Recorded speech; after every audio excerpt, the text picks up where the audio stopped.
Mbote bande kubalandi le jeudi le 7 avril 2022 tozomi bongo awana nkamba eluselemi ya sika lelo mokolo ebongisami na tina ya koyamba bandimi ya sika na kati na ngoma ya nkolo na biso Yesu Kristo na motindami na ye Papa Simon Kimbangu nde na yango tokolanda maloba ya nzambe na biso Papa Simon Kimbangu kiangani mokonjwa bule pe mokonjwa lingomba tolanda.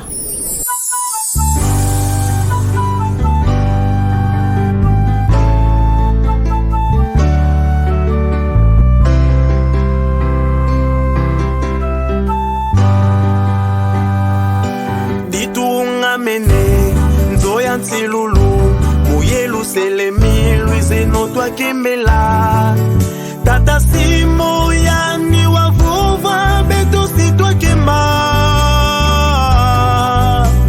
Si Lulu Zama Semeto Silungane, Mouyelou Selemi, Itunga Mene, Makana Ezindinga, Simeto Moka. Son Excellence, Monsieur l'ambassadeur de l'Angola, qui représente officiellement et personnellement le président de la République de l'Angola, qui est ensemble avec nous.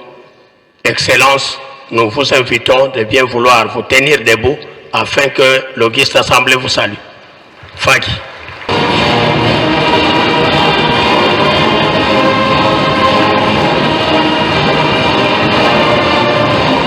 Et saluons-le au nom du Père, du Fils et du Saint-Esprit. Au nom du Père, du Fils et du Saint-Esprit. Excellence, Monsieur l'ambassadeur, nous vous invitons de nous rejoindre. Ana Simon Kimbangu, Mavimpi. Bana ya Simon Kimbangu, Mbote Nabino. Mbote Nabino.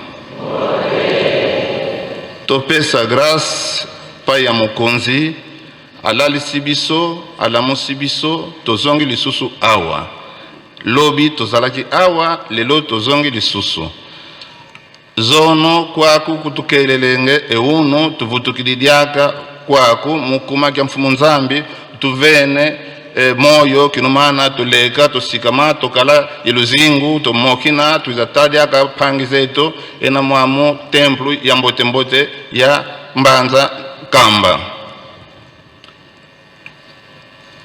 bonso nzoli mvovelenge zono kimbangisti za Angola aukulu mutala yena kwaku nkamba kadi nkamba ifulu kya utukula mfumu Simon Kimbangu nkamba Nouvelle Jérusalem ifulu kyokyo kinavo kya ana ukulu zunga kya Congo Democratico kya Congo Brazzaville iki Angola kadi kyaki izunga kya lubukila profete eto mwana tsi ne Congo Simon Kimbangu munanza mama yingi makala mawo kuna Angola kokala ye kindu za nene kindu zozo za luta kuna kwitu kanavale zana kindu iza soba situation ya Afrika Austral kindu yoyo yemani sa apartheid kuna Afrika du Sul kindu yoyo yevanga alubula Mandela muboloko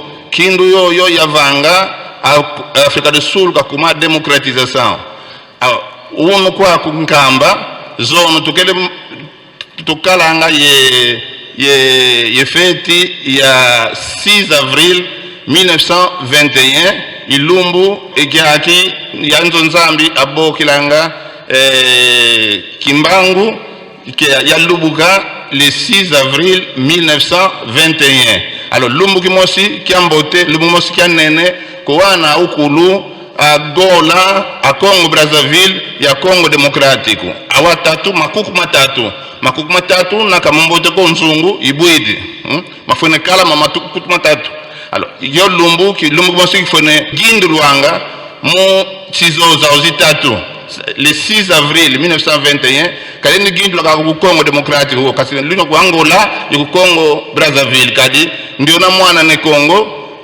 boka menevo Simon Kimbangu yoani oiza du point de vue spirituel songa izibula ngindu za itokulu ana ya chizazi zitatu mvovele Angola into Congo Democrático e Congo Brazzaville chavo tutomene giangalala mukala yeno atu tufene vanga remerciement ko papa Simon Kimbangu kiangani mukutula itokulu tokala mwamu mbanza ya nkamba kadi yetokulu ana azati zitatu tufene kala boso kaboso ko tufene kala tunina bakimbangiste yetokulu tokimbangiste Angola Congo Brazzaville Congo Kinshasa tu kimbangiste yetokulu kadi événement yo yevangama le 6 avril 1921 événement ya mbote ina ifenekala munantima mamwana ya nikulu wa Afrika Central wa Royaume du Congo afenekala yezozo muntimane tufene longa na yeto tufene longa teikilu aukulu azaya nani Simon Kimbangu kidiambu kavanga du point de vue spirituel mudiambu da yeto kulu aya régent tankine mengi comme kuvula tata Simon Kimbangu kiangani tomene jangalala ngine kese kayingi mukala moyayi fete nene yana ya famille nene ya Kimbangu entanto fene bokla konzambi katovana ngindu katovana ngolo katovana ngangu kinomana to tambusa ngindu za Simon Kimbangu zozo katika tufene kwenda zao kontwala kadi transformation za yini tovangama zao kuzo transformation enza itoza ya wonu kyake Simon Kimbangu kavova zo transformation na zala kikoloba ke biso nyonso tozali na bamboka misato Angola Congo Démocratique Congo Brazzaville tozali bakimbangiste naturellement tozali bakimbangiste parce que mwana ya Congo moko ne Congo babengi Simon Kimbangu abandaki mkote ya biso pona to comprendre bien makambo nini yako ya na Bible makambo nini makambo ya Nzambe ali prophète ya liboso oyo lebisa biso makambo ya Nzambe ndenge ya clair. À part ça ba transformation tuza ko vivre na mokili ce sont des transformations que ye ayeba ke deja yango alobaka yango na ndenge mususu na parole mususu mba transformation ela ko sala donc til lo yo monde et vivre chaque 100 ans na humanité il y a une profonde transformation na humanité chaque 100 ans transformation salamak lobby tuzalaki na clôture ya centenaire ya fondation ya église mais à partir de ce moment là tobandi centenaire mususu alors toko bona makambo mingi na mokili eko salama mais makambo oyo Simon Kimbangu a prévenake yango déjà aloba déjà yango na ba parole mususu makambo ko salama na ndenge ya mokili mobimba u Angola ndenge la koloba bakimbangisi bazali mingi bakimbangisi Angola baza kolanda pe makambo iza ko salama awa directement baza kolanda yango na ba média ba réseaux sociaux ba télévision ba radio parce que bayebi ke awa ezali épicentre ya Kimbangu Simon Kimbangu abotama na nkamba. C'est la même chose comme on voit au niveau de l'église catholique, il y a Vatican et ici il y a Nkamba. Au niveau de l'église kimbanguiste, il y a Nkamba. Donc Nkamba c'est l'épicentre. Donc les Angolais, le kimbanguiste angolais, ils ont aussi leurs yeux tournés vers Nkamba. C'est Nkamba la source. C'est ici où on va venir prendre de l'eau pour boire. Merci de votre aimable attention et on se revoit. Au combat ya tata ya mwa Tata Molimo Santo naba message oyo excellence monsieur l'ambassadeur ya Angola a pesina biso au combat ya tata ya mwana Tata Molimo Santo.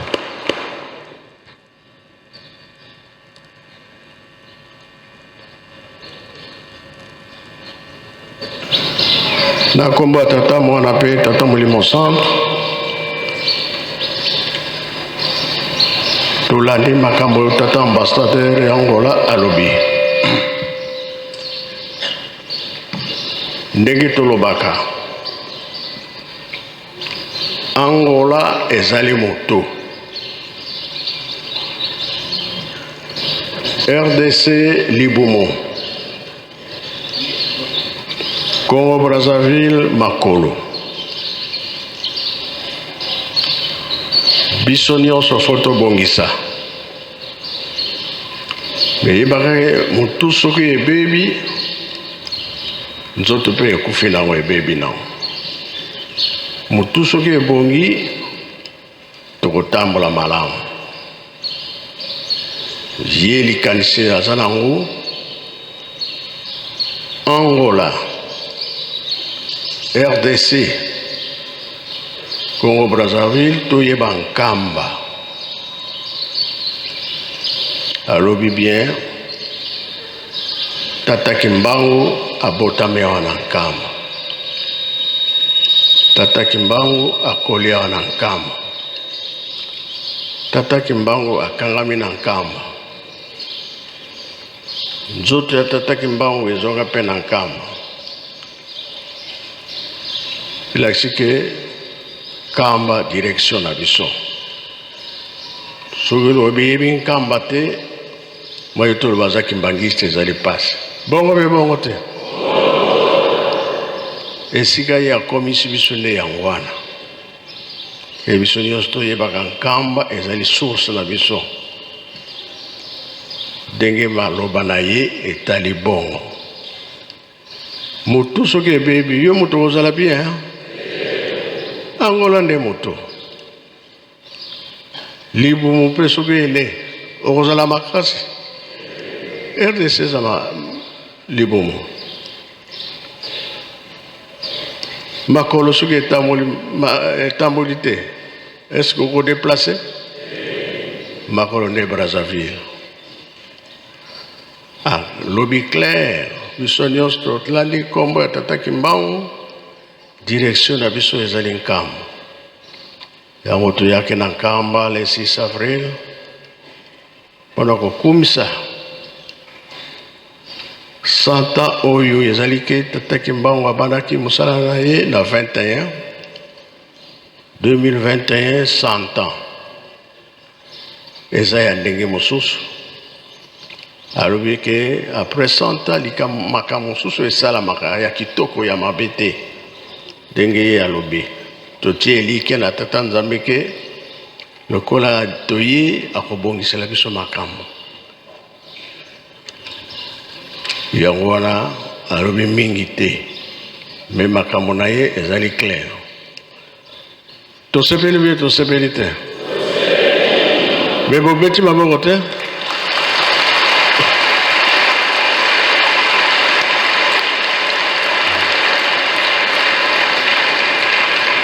C'est que maloba na ye ekoteli biso nyonso.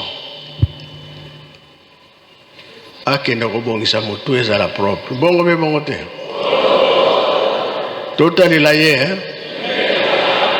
akende kobongisa. Ye pe azali motindami. Oyo atindi ye boyebi ye. Oyo nyonso amoni awa akende koyebisa ye. Po moto soki ebongi, Liboumou pe ekozala bien, makolo pe ekozala bien. Moto soki ebongi te, ezali pasi. Nazokende kotika ye, batata pasteur bakobanda misala na oyo toyeli ya balandi. Babanda na bango, wana ke kotika bango. Toyokani ya? Tosilisi na kombo Tata Mwana pe Tata Molimo Santo. Amen.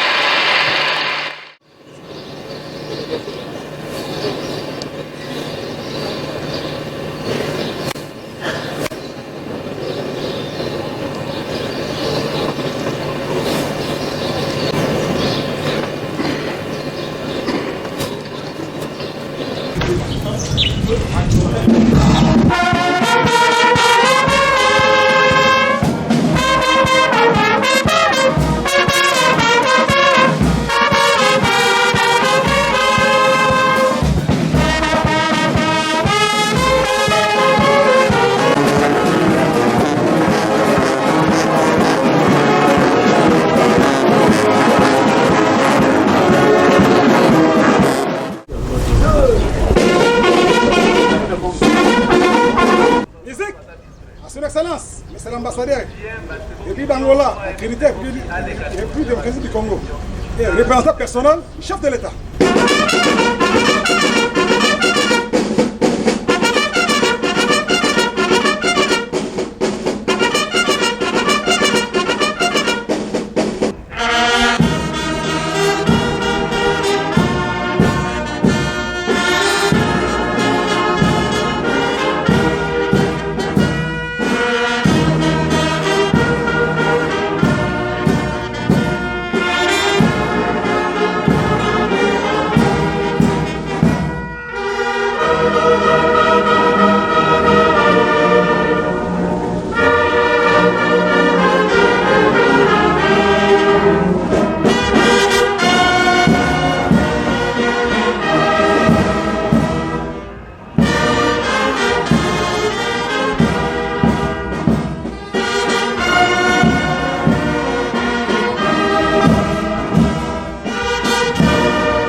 Personnel, chef de l'État. Excellence. Le détachement d'honneur de la police nationale congolaise comme au Sankar. Soranger, vous vous accueillez et vous rendez le soleil à l'occasion de votre retour à Kinshasa. Le commandant de détachement, le sous-commissaire adjoint, Maël Moulenga, Augustin, avancez.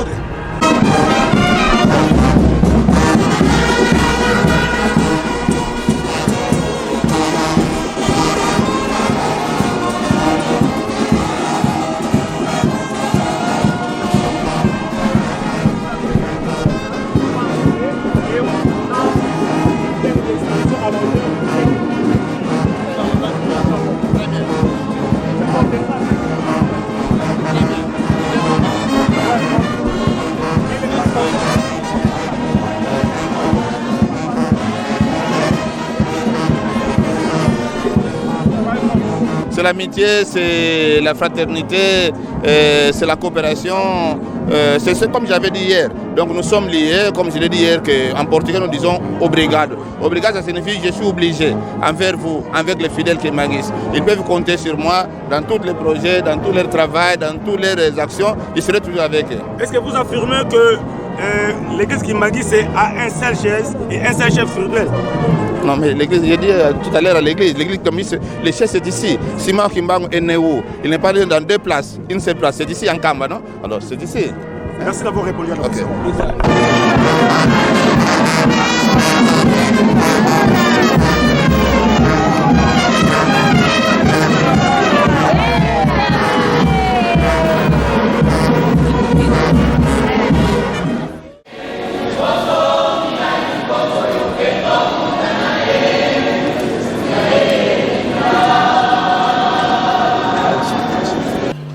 Tina tulombele kwa faki twakala bakubama la mana mpasu twakuvana kiambote faki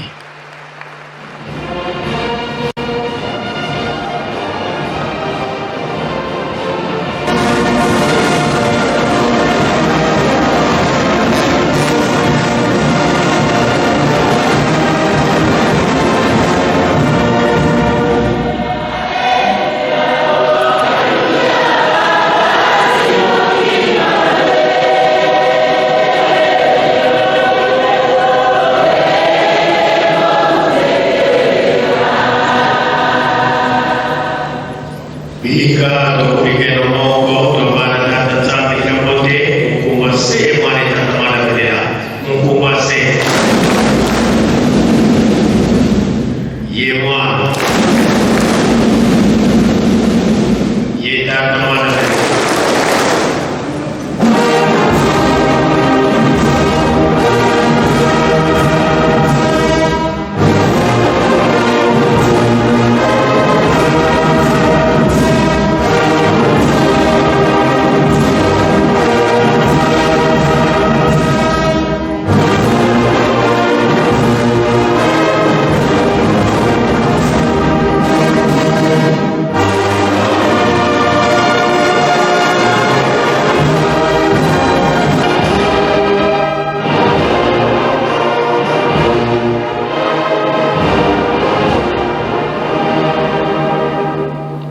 tulendele kutofwanda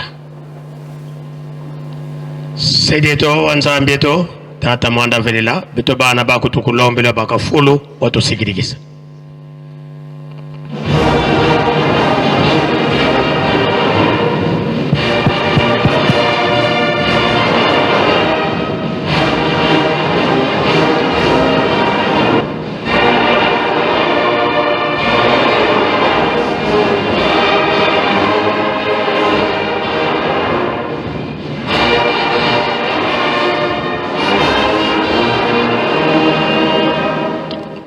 tusamba entsambu za mfumu wetu Yesu Kristo yezola kwa nzambi wa sedetu ye untwadi mwanda velela bika wakalanga yetu tuka kwa yelemvu se mwane mwanda velela. Amen.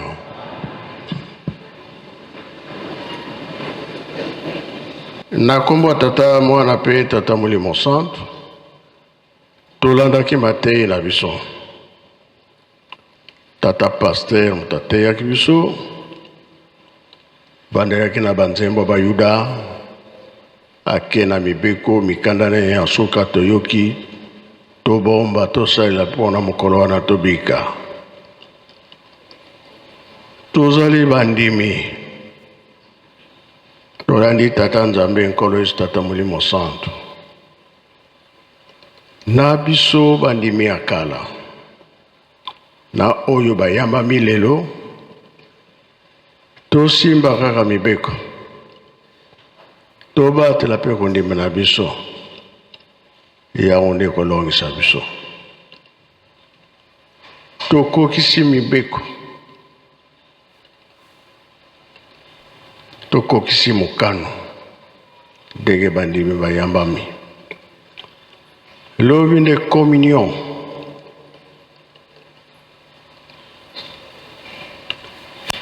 kolia nzoto na makila ya kolo Yesu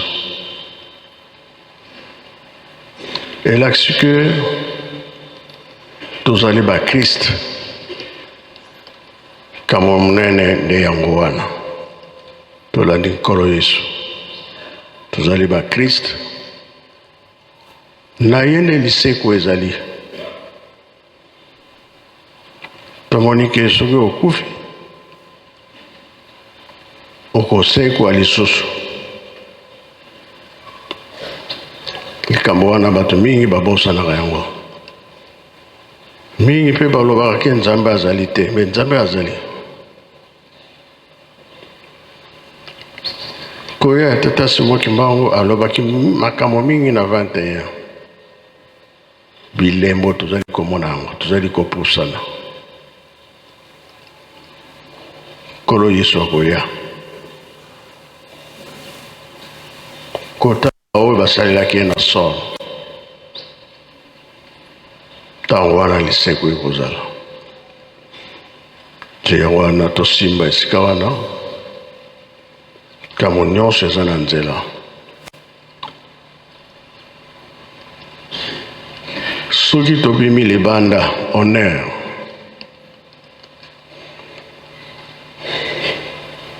nsima nde tosengi kaka oyo batikalaki na eloko mpona ntsintsani biso bato touti na baprovince touti Angola touti Brazzaville touti Kinshasa mbongo etikali na biso yango tokoverse tosengaki 3000 francs ezosalisa biso na makambo mingi me na baprovince mosusu eloko ezali te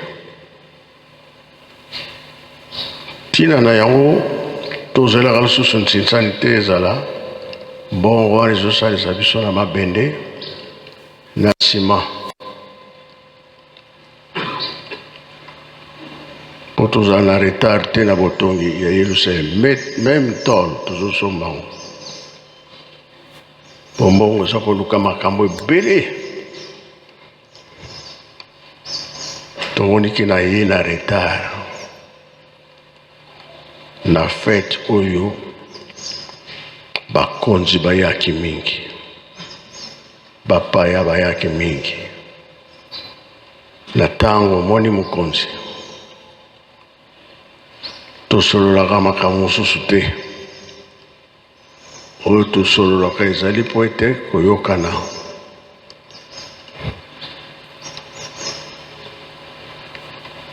Makambo mosusu tozalaka besoin toyebisaka leta bafongoli nzela makambo tozwi yango.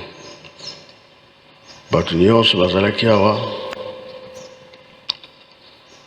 nalobi tosololaki bango, oyo balalaki lelo tosololi tosisika sikoyo. Bamosusu bakete balobi tokolala tokutana lisusu. Bino bozomonaka ke makambo ezali kobonga, me tosololaka na bakonzi mpo banzela nyonso bapesi permis makambo ebongi. Oyo nyonso tomonelaka mpasi oyebisi mokonzi babongisaka. Toyokani olimbisa lokola toye na retard, konzi bakotaki mingi bazokenda butu oyo, mingi basengi bakende lobi. Oyo mpe tosole na bango te lobi lisusu. Yango wana mpona bongo tosilisi na kombo tata mwana mpe tata Molimo Sango. Amen. Bika twatonda lusia musu tutambuli kwa tata Nzambi muzola kwa se mwana tata mwanda velela munkumbwa se ye mwana ye tata mwanda velela.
tosukisi mpona mokolo mwa lelo ndene yango topesi merci na bayebaso balandi biso merci na Maman Fifi Ndongala merci na Papa Lambert Makwe Mimo on est ensemble dès na nsima ya caméra ezalaki bongo Papa Lando Afonso na elobeli Maman Magali Sunda nde tokutani mokolo mosusu bye